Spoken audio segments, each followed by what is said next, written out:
पाहूयात पुढची बातमी। आज भारतामध्ये पूर्ण चंद्रग्रहण दिसणार आहे। 27 जुलै 2018 नंतर पहिल्यांदाच देशाच्या कानाकोपऱ्यामधून पूर्ण चंद्रग्रहण दिसणार आहे।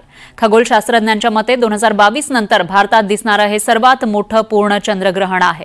तर रात्री 8:58 ग्रहणाला सुरुवात होईल। रात्री वर्षातील शेवटचे चंद्रग्रहण भारतामध्ये दिसणार आहे। तर हे चंद्रग्रहण भारतातील काही शहरांमध्ये दिसणार आहे।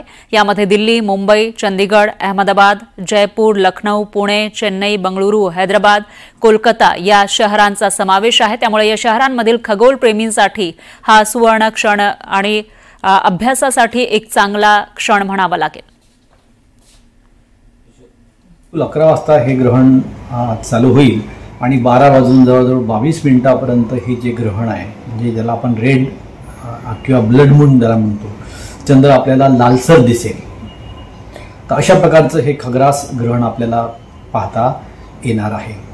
तर हे जे ग्रहण आहे, हे ग्रहण आपण अंधश्रद्धा म्हणून त्यात न पाहता त्यामध्ये खगोलीय दृष्ट्या आणि विज्ञानाच्या दृष्टिकोनातून आपण त्याचा अभ्यास केला पाहिजे आणि हे ग्रहण चांगलं पाहता आलं पाहिजे। सध्या पावसाळा आहे, परंतु काही भागामध्ये ढगाळ वातावरण असल्यामुळे दिसणार नाही महाराष्ट्रामध्ये, परंतु काही भागामध्ये निश्चितच हे ग्रहण आपल्याला पाहता येणार आहे।